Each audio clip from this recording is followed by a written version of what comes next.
Shalom. I'm Rabbi Michael Panitz. I'm the rabbi of Temple Israel of Norfolk, Virginia, speaking to you from the pulpit of our synagogue. This is now the week leading into the Festival of Thanksgiving, and my message is entitled, Hoping for a Ceasefire and Hoping to be Able to Give Thanks. You know it is close to Thanksgiving when radio cooking shows such as Turkey Triage come on the air, and when the advertisements are already into the annual brainwash campaign pitching Christmas purchases. For an American Jew such as myself, Thanksgiving is a time to be grateful to be living in a democracy that respects the rights of a religious minority, and to worry that it may be a folly to take such blessings for granted. Then along comes a news item that seems just so well timed for Thanksgiving. The word that Israel's cabinet has approved a ceasefire plan in Lebanon, coupled with tentative words of acceptance by the Hezbollah terrorists who have a stranglehold on that country. A bit of context. Hezbollah began firing missiles into northern Israel daily last October 8th. The danger posed by those missiles, more numerous and more potent than the Hamas arsenal launched from the Gaza Strip in the south of the country, forced 60,000 Israeli civilians to evacuate from their homes and communities. For 11 months, the terrorists refused every overture for a ceasefire until the Gaza situation would resolve. Finally, in September, Israel took action to change the unbearable status quo, and it began an offensive to make its northern border region safe again.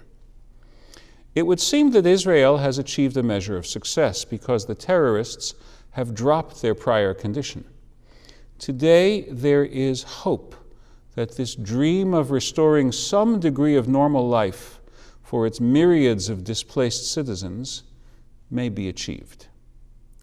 I cannot say how much of a probability I would assign to that hope, but there is more hope than just a day ago, let alone a month ago or earlier. I'm going to help our congregants to put a human face on this. We have conducted about a half dozen congregational trips to Israel. On our 2012 visit, we traveled to Kibbutz Misgav Am, a cooperative settlement in the far northern finger of Israel, as that region is called.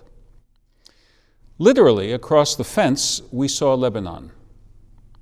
The kibbutz resident who gave us our orientation told us, with no exaggeration, we have learned, that there were terror missiles and other weapons in many or most of the houses within a few hundred meters of our location. He said that the members of his community knew that it was not a matter of if, but of when those missiles would be fired at their homes.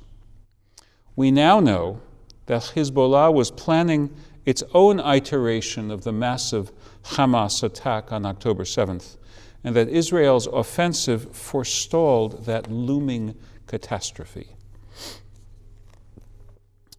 Our 2012 visit left us with renewed respect for Israeli brothers and sisters.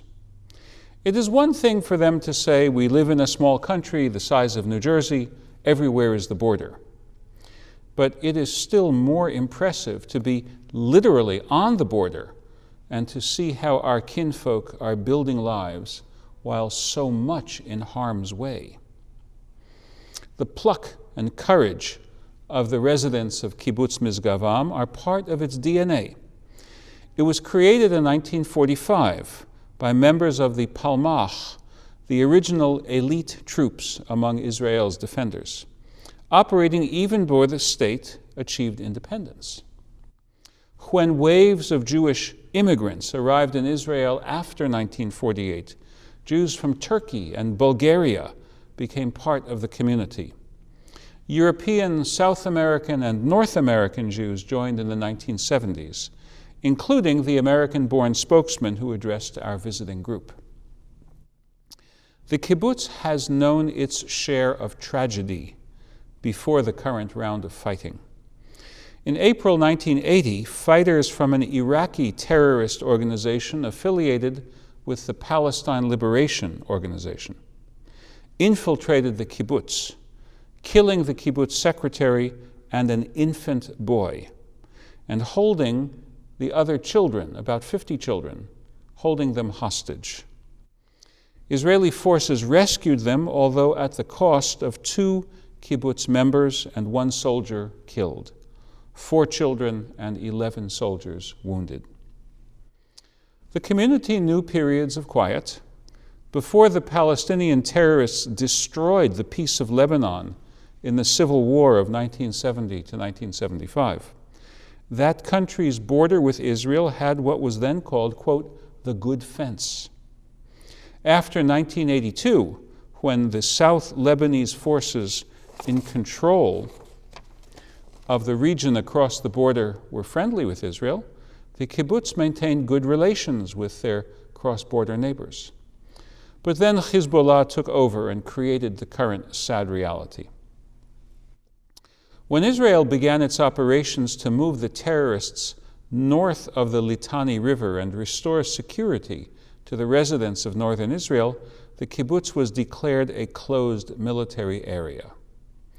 As part of my Thanksgiving prayers, I will be including the wish that this community of 300 can be restored, that its factory can again produce bandages and wound dressings, that its children can again take their dance classes in nearby Kfar Blum, practice ice skating at the Canada Center of Metula, and go to the regional school at Kibbutz Dafna, which, please God, will also see the return of its Israeli evacuees.